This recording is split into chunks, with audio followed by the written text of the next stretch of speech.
And with that, let me tell you who Rebecca is. Rebecca is an experienced learning experience designer with a strong background in instructional design and multimedia production. She's passionate about creating engaging learning experiences and has led teams in developing impactful learning programs. Rebecca specializes in managing LMS implementation projects and emphasizes a learner-centric approach to ensure effective learning outcomes. Her work spans various industries, including healthcare and technology, where she adapts her creative strategies to meet diverse client needs. Additionally, she advocates for neurodiversity and accessibility in learning environments and has been a regular speaker over the past year with TLDC. And it is always amazing to have her in an event. Rebecca has so much knowledge and is an expert in so many things. We're honored to have her here. And so with that, Rebecca, I'm going to go ahead and hide myself from the screen and let you take over.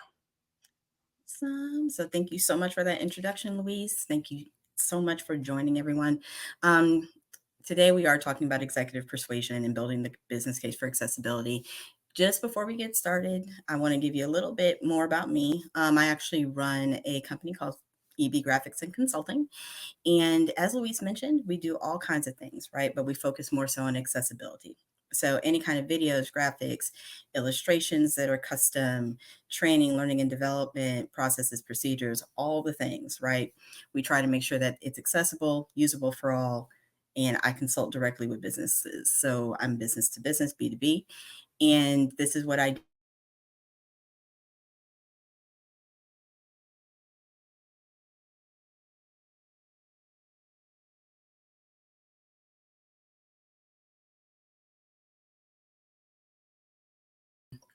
What have you. I actually got into this world, into this field a little differently. For those who have not been in a session with me before, I actually have an 8-year-old son. He just turned 8 on Sunday. His name is Ethan, and he has autism. And he was diagnosed probably about 4 years ago, but we started to see all of the obstacles, all of the barriers, all of the things that come with trying to get support for people who are different and who have disabilities and who need extra support. And it was a complete circus trying to get that done. We had problems with the school system directly, people not submitting our requests, telling us to get evaluations that were high priced and then telling us they couldn't use them. There were all kinds of problems. And I really started to create this link, this nexus between the world of L&D, accessibility, and really my own personal life experience. So now that's what I do every single day. I tell people and evangelicalize accessibility because everybody deserves to be successful. Everybody deserves to feel supported. It's just not necessarily a thing that people talk about. And we're going to talk about it today. So with no further ado, because I know everybody has a life and time and things, I want to make sure that I am respectful of that. We're going to cover 4 key areas, and I have them labeled in my own personal just kind of humor. So we'll first talk about uncomfortable truths. What is the current state of accessibility? And when I talk about the current state, yes, we will talk about statistics, but I'm also going to talk a little bit about how executives view accessibility, because we in this community tend to have a very specific idea of how executives, people that are not really buying into this, we have a very specific idea of what that looks like, why they do it, things like that. But I am a firm believer in trying to understand where you are to get where you want to go. Then we're going to talk about how you actually make the business case for accessibility. What do you need to focus on? And we're also going to talk about the fact that we speak a little bit of a different language from executives, people in the C-suite. And then we're going to talk about some common objections, how to overcome those, how to actually respond to those things when they come up to you. And then we're going to talk about how to just move on with confidence. At the end of the day, whether you are a regular learning experience designer, whether you are a customer success manager, whether you're an L&D manager, an LMS admin, you all have the ability to advocate and persuade. It just may look a little different, depending on your position. But everybody has that ability. And the main thing is that we want you to move on with some confidence, some strategies, and some ideas going forward. As always, please feel free. I am able to see the chat. So if you have a question, feel free to pop it in there. I'm pretty, easy going loose about that stuff. So let's talk about uncomfortable truths. Let's actually get started and get pretty honest and transparent about where we are right now when it comes to the state of accessibility. And one thing I also like to do is challenge you in my sessions a little bit. It's not because I don't care. It's not because of any of those things. When we go on LinkedIn, when we look at posts, when we absorb certain things, we tend to go to the things that kind of echo our truth, right? LinkedIn can be a little bit of an echo chamber when you get down to it. People will agree for a bunch of different things and you feel validated and you feel great. Completely will validate people on this particular session. However, to be successful in this area and to really move forward, we can't do that without honesty. And it's not just honesty about where we're at, it's also honesty about how we are approaching this topic when we talk to people in a C-suite, people in leadership, people in management. So what is the current state of accessibility? Here it is, folks. I have all these numbers. I have sources as well. If you need those at some point, feel free to reach out to me and I'll make sure to get that for you. But you're looking at about 16% of people have a disability, and that is according to the World Health Organization. So I want you to think about it this way. The global population, when you talk about 16% of it, which is what we're talking about, is about 1.3 billion people live with some form of disability, and this is as of 2024. So when you think about this in terms of your workplace, there's a significant impact for this, right? If you go a little further, there's a pretty big employment gap. Only about 35% of working age people with disabilities are actually employed. And that's compared to like 70 some odd percent of folks who are not considered disabled. When you move a little bit further down, there's 29% of companies that have implemented comprehensive accessibility policies. And that is the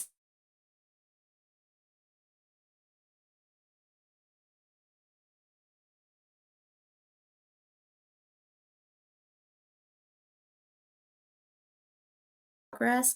I need you to understand only about maybe a little over a quarter of actual companies here in the US have actual comprehensive accessibility policies, which is pretty rough when you get down to it, because those accessibility policies, we're calling them comprehensive, but you and I both know what they're probably presenting is not comprehensive. They are probably lacking in terms of streamlining, in terms of efficiency, and even in terms of how certain things are implemented. So I want you to kind of keep some of these things in mind as we move forward. 33% of companies have actually started to incorporate digital accessibility. Yes, exactly, Jessica. She made a very good point. So the 16% that we're talking about are those that are formally diagnosed. And that is true.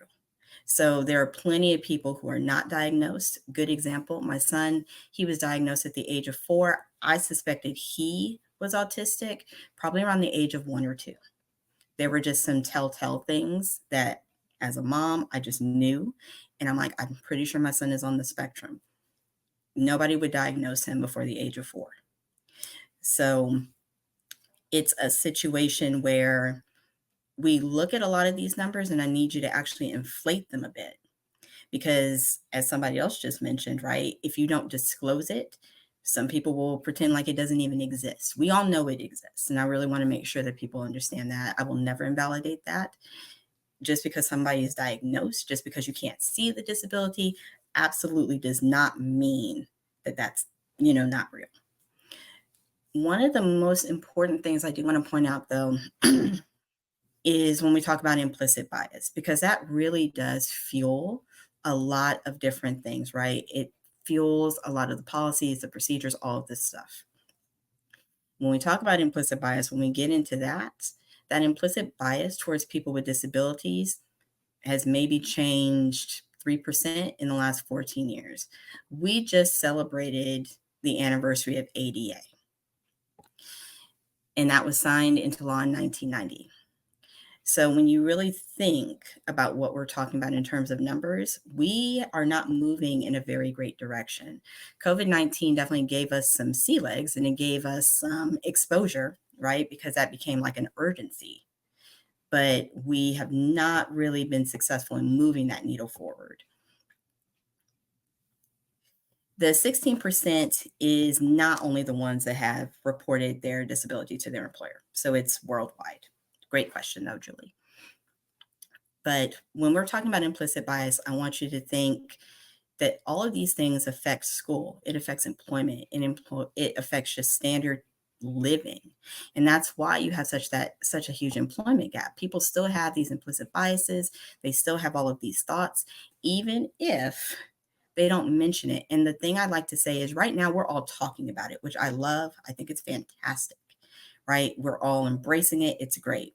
Just like we saw with DEI, however, we got a really good boost out of that pandemic, right? People were talking about it. They were creating all of these things. They were all about it. We have started to see some of that wane. And eventually you might see that same thing with accessibility, because at the end of the day, it was an urgent need. It was brought to that forefront. And they're like, okay, we're going to shore this up because obviously this is a situation for us. But that doesn't mean that we've created lasting change.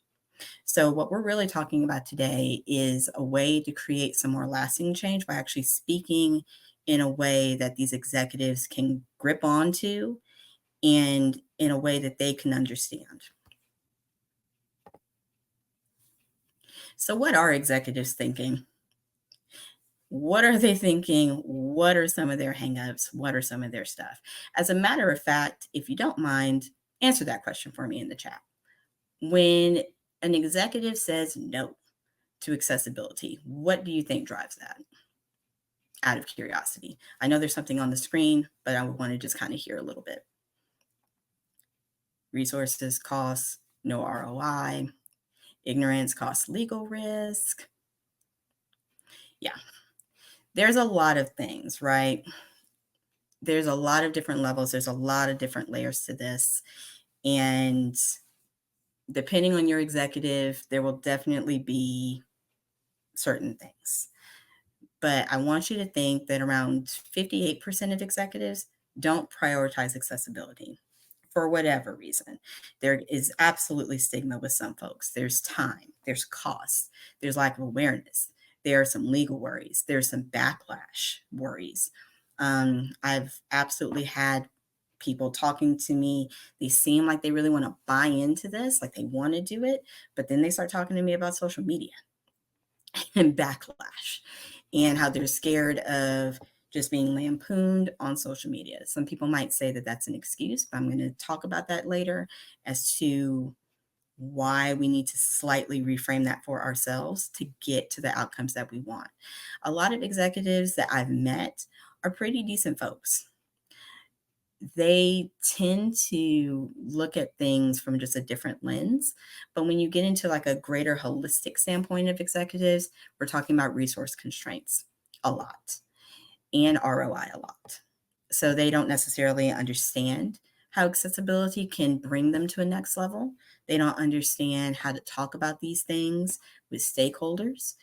They don't understand how they can actually allocate their resources to make these things happen. There's a lot of things that are there. So does that mean that executives are horrible people? Not necessarily, and not in all situations. I fully admit that there are some people who will maybe never have their Ebenezer Scrooge moment where they are visited by their three ghosts and the next day they wake up and they're so thankful and they've completely changed their mindset. Some executives may never have that, but some that are out there really need us to talk to them, but talk to them in a way that they can understand, where we talk about ROI. We draw the links between ROI, accessibility, and the human connection. I will also say that this executive mindset trickles down, right? All of us that are in this session are interested in this, and it's beautiful. But when you start talking about subject matter experts, about 67% of them actually struggle with integrating accessibility into business strategies. So we have a job to do in terms of educating and actually bringing that awareness. What we can't do is we can't continue to solely blame executives simply because we don't like what's happening. Some of the honest does have to be on us, and I'll explain what that means in a little bit.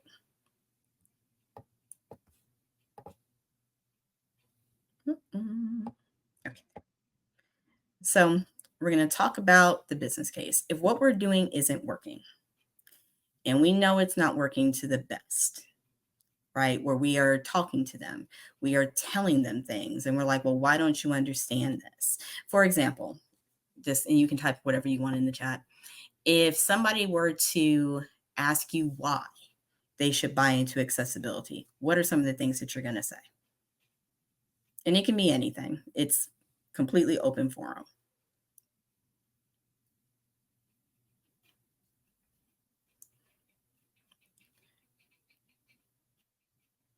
Ooh, I do like that one. Everyone is disabled at some point in their lives. Like, that's a truth that not a lot of people are willing to are willing to acknowledge or hear. Happier, successful learners, untapped market of users, kindness, all the things that I love is what is what people are saying. Um, all of the human side of the equation, right? I always like to say we in L&D speak a completely different language, and we'll talk about that in a minute, just from other people, right? But when we really start talking about the business case, it's about strategizing and learning about your opponent. Now, I'm not saying that you should look at them as adversarial all the time, but this is slightly a game of chess because you have to have a strategy behind you. Like I said, I believe in everything that has been posted in this chat. I honestly, I love Maureen's, probably is one of my favorite. Kindness. Like, we all want to be good people, or should want to be good people. The reality of the situation is these folks think differently. And so we have to liken this to a little bit of a game of chess. The game can appear to be going one way, but it's all about strategy and looking ahead to what I want to actually achieve for people. When I'm going into a consultation with somebody, I will absolutely do recon work, but not just on that person. I want to do recon work on the business because I'm thinking about what they're in the news about right now. What is maybe their primary concerns? What can I speak to pull, that buy-in that I want? So to do that, like I said, I have to actually make an attempt to assuage their hesitancy and speak to their concerns. Whether their concerns are true, whether they're not, it truly is about that long game. And when it comes to accessibility, the mindset that we have is what's displayed here, right? We are all about human people speak. We believe passionately about these issues. A lot of it touches us personally. Like I said, my son has autism, and he has a lot of specifics in his life. And so it touches me on a very personal level. I'm super passionate about this. We have to take some of our emotion out of it. It doesn't mean that you stop caring about it. It doesn't mean that it matters any less to you. But when we're talking to an executive, we've got to get a little bit further on that logic reasoning track that honestly, I'm not even really comfortable with. I have never been known as the logic person in any of my friend circles or my family. If you ask them, is Rebecca logical? They're going to say absolutely not. She is usually in the clouds, daydreaming, what have you, because that's who I am. Yes, exactly, Karen. So Karen mentioned being more accessible helped to solve their business problems. And that's really what this is. So we have to start showing it as a strategy for their businesses, something that can support them, something that can actually get their stakeholders to buy in so that they start to invest in that more, so they have more funding. I've had people ask me things like, well, they have all this money. Why can't they just, hire a consultant? Why can't they do these things? Whatever the reason, whatever reasoning they give, it is their truth. Some stakeholders are like, dude, I don't like what you're doing with my money. Like, I need you to go over here to this product update or whatnot. That's what I need you to do. I need you to create more features. I need you to do more marketing. We have to start laying out that groundwork for them to take to their stakeholders, hey, this is what we're doing, and this is the results that we're getting from it. Now, can you buy into it? It's about kind of going around some of these things rather than, trying to stick to the same script that we tend to be on.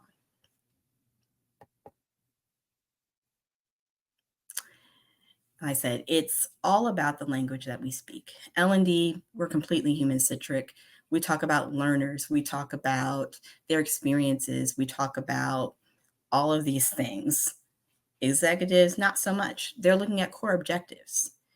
We have to start repositioning that focus. So according to Deloitte, the top 3 executive concerns just this year alone are things like market share, revenue generation, and cost management and efficiency. So when you think about this topic in those terms, it shouldn't be surprising that accessibility is not on the minds of a lot of CEOs. From their thought process, accessibility doesn't tend to have an immediate way to generate revenue. We know differently, obviously, but in their minds, it costs money.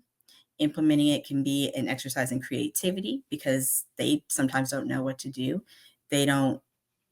Are y'all having problems with my audio at all? Say yes or no. Uh-oh. Okay. Hey, Rebecca. Yeah. What you got? Sorry about that. It looks like your connection went down for a little bit. Oh no. Let's see, probably like the last 60 seconds or so. Okay. So try that. It looks like okay. It sounds like you're back again. So maybe the last minute or so. I was having problems here. Somebody There was said they had no issues. Hey, it's okay. We're rolling with it. okay. Like we're rolling. Like I said, and that's why I keep the chat open. We all have different things, so we're just gonna roll with it. All these slides and stuff will be available afterwards as well. So no worries, you'll still get all the fun jazz. But the truth, discussing compliance and legal risks is just not enough. It's just not going to work out the way that we want it to work out. We can talk to folks about legal risks. We can sit there and tell them, well, you might get sued. But the truth of the matter is this. People have been taking risks with accessibility in terms of the legal ramifications for years. So you have to find another way to get them to buy in, right? If it hasn't worked up to this point, that alone is not going to get them to move that needle the way that you want to go. Hold on. Okay, there we go. So what are kind of these first steps? What I like to tell people is focusing on company objectives. Now, depending on what your position is, of course, every company is different in terms of what they need and what they focus on. A lot of L&D people will come to me about accessibility. They want to put initiatives into place, and I give them the same information that I'm giving you today. You have to do some recon work at the end of it. You just have to. You're going to have to start looking at these all hands meetings if you have them. Sometimes we don't really pay attention to them because in our minds, we're like, well, a lot of this stuff doesn't affect me, doesn't impact me. This is the place where you get that information that we've talked about. When we're talking about what you need to speak to, whether it's productivity, market share, whatever the case may be, this is where you get that. You get it in that. You get it in some of these less than exciting presentations that might have like tons and tons of pages. Scan through them. If there's anything about like a roadmap or company objectives, that's what you should be looking at. Additionally, one of your main first steps I tell people is to network. I'm an introvert by birth. So I am not the natural networker. I am not I'm going to go have virtual coffees with everybody. Like that's not my natural state of being, but I do it. And I do it because it helps me to get a leg into other departments, to know what their pain points are, to kind of know what's going on in the business, to do those types of things. For us to really start to do stuff in L&D, we have to start branching out. And I know I'm just talking about L&D in general right now, so a little bit of a tangent, but there's a reason for it. L&D in general, we don't always have a seat at the table. I don't think it's news to anybody here. But part of the reason sometimes we don't have the seat at the table is because we tend to be a little bit more insular. Yes, we have subject matter experts that might come to us for different things, but we're not asking a lot of additional questions. We're not asking about productivity in those departments. We're not asking about how those departments link to company objectives. We're not going a step deeper with it, and we've got to. We've got to, not just for this, but we've got to just to kind of, number one, have our own seat at the table, have our own voice, and to also show why we're important. That's a whole nother conversation for a whole nother day. But the networking is so, so, so important. And I too am somebody, if you do me one-on-one or small groups, I'm usually really, really good. I've done in-person conferences, but those are hard for me, quite frankly, just because I am an introvert. But part of progress is making ourselves mildly uncomfortable. There's always discomfort with growth. And so for us to really move this needle, we have to bring a little bit of discomfort into our realm, even though it's not great, so that we can network, so that we can kind of connect with people. And when you're networking, you don't have to talk to somebody just about objectives. Learn about the people. Learn about what makes them tick. Learn about what's important to them, even a little bit outside of work. People at work, not everybody knows or would know about my son who's autistic. Like if they were to ask me about my son, absolutely. I'll talk about him all day. I love him. But if they're not just getting to know me as a person and we're just talking about work, that might not come up. So sometimes it's also about just creating these personal connections that can help you as well, because those are also people who can become allies for you. They can start to work with you a bit more. They might be more willing to offer help, more willing to talk to somebody like, well, hey, you know what? If you're doing that, let me talk to so and so over in this other department, or let me introduce you to them. This is what opens doors when we are looking at the information and we are making those connections. Yeah, it is. It can be hard with that personal connection stuff, but you don't have to get super personal. Like there's plenty of personal stuff that very few people know about me. I relegate mine to an acceptable amount of personal. And it's about planting the seeds, as Andrea said. I love that so much. So you can only really start to make these types of cases with that. But if you're a designer, for example, if you're a developer, if you're a subject matter expert, plan your courses ahead of time. Plan them in a way where you are thinking about evaluation, thinking about data, things that we don't seem to really like necessarily in L&D. Like we talk about it, but we don't necessarily practice it later. We need to start doing these things.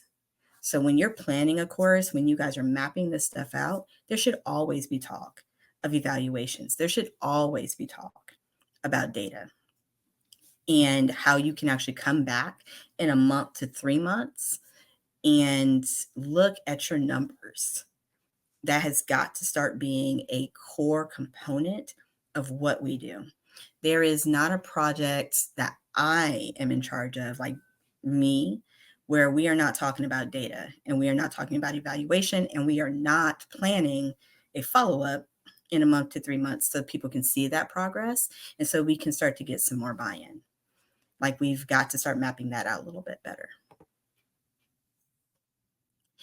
So let's talk about objections. Obviously, what I do, we're going to hear about objections all day. I hear a lot of no's. It happens. But the main thing is that even when you hear a no, it's not necessarily a absolutely not. It's a no based off of whatever. It can be a bias. It can be a belief that they're not there for that right now. They don't have resources for it right now. whatever the case may be, right? There's like 100 different things that are in play with that. So, like I said, when I'm in my job, when I'm talking to a CEO, a chief people manager, any of those things, a human resource officer, this can be the most daunting task ever because some of them will say things that you're like, I can't believe you're saying that to a human, especially to me, but it's okay. The one thing that I remember a lot, though, is that objections are not overcome solely by arguing with someone. A lot of advocacy tends to look, in some cases, more adversarial, where there's some arguments and things like that. I've had people come to me and they're automatically defensive because of some other experience that they've had with people who are advocating. I don't tell people how to advocate. You advocate in the way that makes you most comfortable. I will say that it can make things a little harder when we go in thinking that you are saying no to me because you are an ableist, or you are saying no to me just because you're whatever. That is probably the hardest part of my job, is to remove some of my own personal feelings out of this equation. Because in truth, my job is to figure out why you're telling me no and how do I speak to that. So I want you to think about arguing or educating. Listening is always going to be key, and speaking to someone's truth, their truth, is not inherently wrong. Whether their truth is right, whether you believe in their truth, whether you agree with their truth, has nothing to do with at least speaking directly to their truth. And one thing I'll say is this, excuse me. I actually talked to a lady last week. I did a virtual coffee, a rare one, but I did one. And she was telling me the story. She used to work at this hotel, and she was there during the day shift. Another guy he would come in on the night shift. This guy, this is the way she told it to me. She's like, this guy would come in for his shift. The first thing he would do, yes, I will explain that in just a minute, Karen. So he would come in. The first thing he would do is put his laptop on this desk, right? And he would sit down and he would start playing his computer games. And she's like, he would often say that he had ADHD, but I didn't see any evidence of that. He was able to focus just fine when he was playing his games. He just couldn't seem to focus when he was doing his work. And she began to tell me, I just don't think he had ADHD. And that's why I have a problem with people who say they have ADHD. Now, the initial reaction to that story, I'm sure, is some anger, some frustration, feeling a lot of things. Believe me when I say I felt the things. What I started to ask her, though, were questions. Questions about really why she felt that way.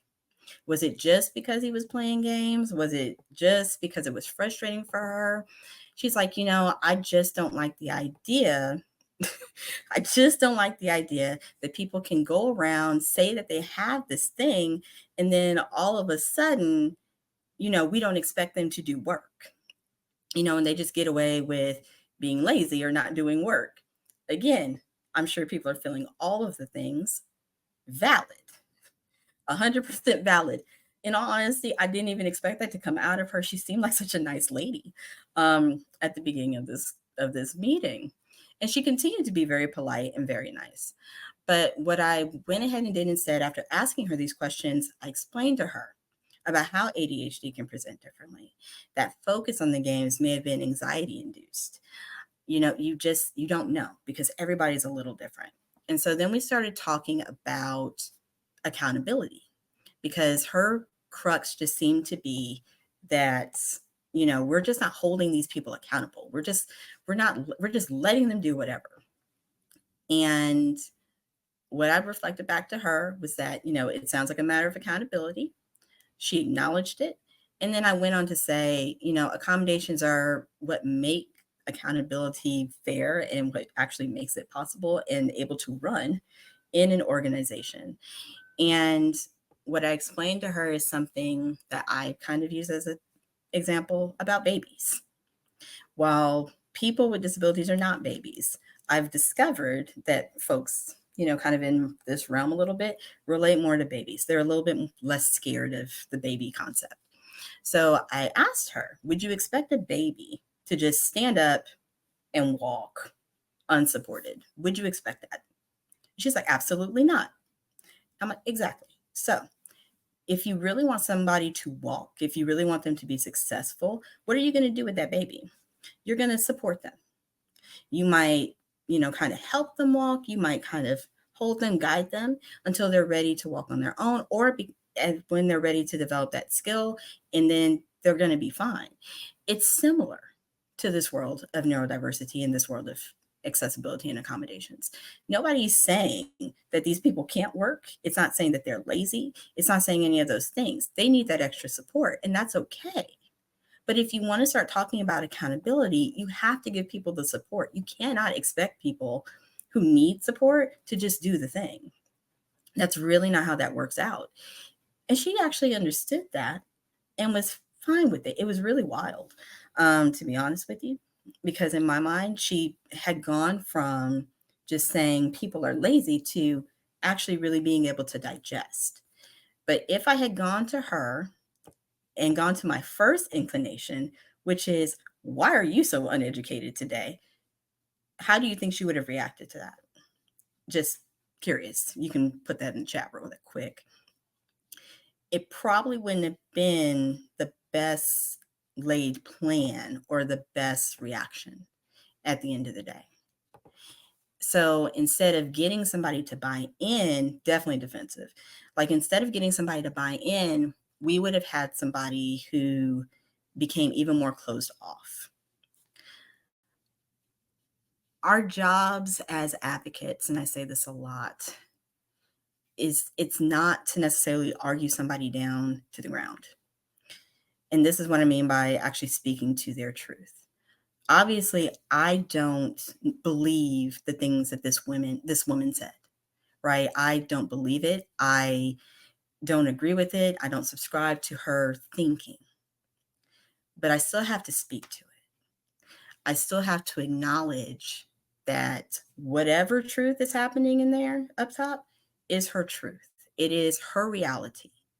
And I do have to speak to that and address those things if I want to get that buy-in, if I want to actually find that gap and go through it. So we actually get somebody who's now an advocate as opposed to a skeptic.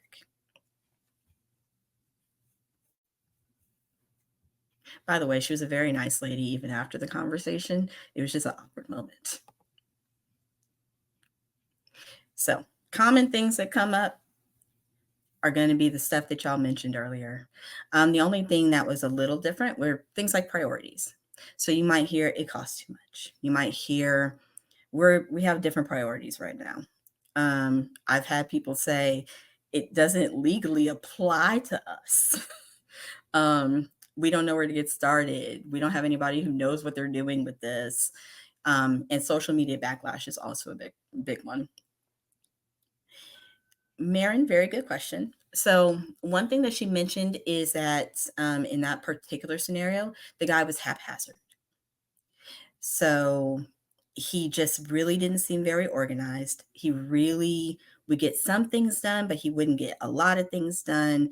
He would get them done on his timeline. And I think after talking to her, she's much more of a type A personality. And so that probably drove her nuts, to be honest with you. So that coupled with the lack of awareness probably drove a lot of her frustration. But you will definitely see accessibility is too expensive, all this stuff, right? So around 50% of businesses are wary about the social media and the repercussions. I will say that for you as well. And I know that it's not always common, but these are common objections. So how do we overcome them? We speak to them differently. When they're talking about costs, we talk about some options that can do audits that are free or low cost. We talk about different accommodations that are free or low cost, things that we suspect will probably fit within budget. And the way that I position it is, well, why don't we try it? If we use this free tool over here, we can try it. No harm, no foul, right? When we start talking about priorities, again, the question there is always, how are we bringing this to these people? Are we bringing it in the context of meeting company objectives and priorities? Or are we saying, again, the things that we all love to say and I subscribe to, but it's better for people? They're not bad people, but they're usually not trying to hear that. They have stakeholders that they have to actually be accountable to. We all have jobs, we all have bosses. Stakeholders are their bosses. And bosses are usually going to go with logic and reasoning every single time. But when it comes to the social media part, that is the part that has probably been the biggest barrier for me. I can talk to people about priorities. I can talk to them about cost. Those are things that, for the most part, I can control, right? I can talk to them about how accessibility actually can increase your revenue by a margin of like 17%, depending on certain situations. I can talk to them about how, yeah, you're right. It might not always apply to us legally, or a specific mandate might not apply to us, at this time, but things change. So we need to do this, and it'll save us money to do it now rather than retrofitting, right? I can speak to those things. I can't speak to social media. Like, I can control other stuff. I can't control that. And so I want you to think of it this way. I have looked on LinkedIn in the last probably 2 to 3 months, and I've absolutely seen the flurry of things that come up if a larger name company messes up when it comes to accessibility. I'm going to say something. We all mess up in terms of accessibility sometimes. Even though we are all well intentioned, it is highly possible that we can miss it. And this is an area where I'm just going to be frank, we've got to do better. Because what companies are doing is they are now sitting here saying, I would rather just not try and hope nobody finds out or nobody says anything than get lambasted on social media. And I've seen some posts and I'm like, wow, that's a lot. Because it's not just, hey, Amazon, can you add this? Or this would be great if you can add this. That's not the posts. The posts that we are seeing, the posts that are out there, they're angry. And I do want to say something in the midst of all of that. I understand that if it is a personal thing, like if you are the one that has a disability or has a suspected disability and you have been shut down, you have been shut out, you have been ignored, you have been disenfranchised, that is hurtful, that is harmful, and that is painful. And so I understand why you would be angry. And I understand why you're like, maybe, Rebecca, I don't care what you have to say. I am feeling all these things and I want them to know, and they should know. And that's okay. For those of us, however, who are in the position to hold some space and have the bandwidth to hold that space and say, hey, I'm going to take a slightly different route because, hey, I have that moment, I'm at that point, then that's what we need to be doing. Not everybody is going to be the educator. Some people right now, depending on your journey, your personal disability journey, you may not be at that space, and that's okay. And there's no judgment there. For those of us who are at that place, who are in that space, it is up to us to start educating and start doing things in a different way. So like I said, I don't criticize how people advocate. I'm not on your journey, right? That's not where I'm at. But I know at this space in my journey, I'm not. I used to be very angry when we started down the disability road for my son. But I'm not at that place. I'm at a place where all I'm doing is about educating and creating the space, while some people are still on their way to that. And there's no judgment, there's no harm in that.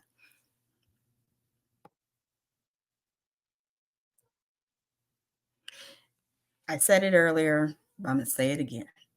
One of the primary ways you will overcome objections is through data. We don't talk a lot about data in L&D. We talk about evaluations. We talk about assessments. We don't talk about data or what to do with the data or what happens to the data or how often we need to check data. And in this area, that is a core component of your success. When you want to build that actual use case, it is all about the data. And it's all about bringing hard numbers. We've talked about how people are accountable to stakeholders, right? What do stakeholders look at? Numbers. If they're looking at the stock exchange, they are looking at the numbers. They're like, why is our stock down? Like, can you tell me what y'all are doing to rectify this? They want numbers, they want facts. And that's where this stuff comes in. Accessing the data, yes, is hard. And it's not always easy. But what I will say is this: getting data doesn't necessarily have to be, I want to put this in the best way, in the most politically correct way humanly possible. It doesn't have to be a complete obstacle course. So sometimes when we talk about data, we start talking about other departments. Sometimes you got to start small. It can just be on one course. It can be on one training program. You implement some small things. We'll talk about that in a bit. Well, you implement some small things that you know are there, and you run data for that course. I've literally had to go rogue in my career before I started my company. Honestly, there's no harm in it to some extent. I'm not saying to completely be mutinous and do crazy things, but you can add certain things like closed captioning. You can add alt text. You can add these things into your evaluations and your assessments. Ask the questions about it. Check back in a month or two. Do your stuff in cohorts. There are little things that L&D can do without having to get into that bigger data to start, to actually show what you guys are doing and to bring to somebody later and say, look, these are the things that we've been doing in L&D. These are the things that we're seeing. We want to see if maybe that is affecting revenue in a positive way. We want to see if maybe that's affecting or could affect productivity in a larger way. Sometimes it's about starting your own kind of case study to actually make it into the larger pool. So accessing the data can be hard, but again, that's also where your networking can come in. Because if you're friendly with marketing, if you're friendly with product, if you are friendly with engineering, whatever department, you can ask those people those questions. And amazingly enough, if you've created that relationship, if you've fostered that relationship, if you've cultivated that, they are more willing to help you. So again, it kind of goes back to what we said before. It's creating that network and creating those small things, those small touch points to get you to the larger thing. This isn't, when we all know this, right? Accessibility, building this case, doing this stuff is not something that's going to happen overnight. We don't change cultures overnight. That's not what we do out here in L&D. Sometimes we're just fighting the good fight, or at least it feels like that. So you have to go into this knowing this is going to be a long haul, and you might have to be a little bit more creative, a little bit more crafty in how you get things. But I'm telling you that networking works. And if you can actually get data, if you can create your own data, you can increase your buy-in by about 43%. The data works.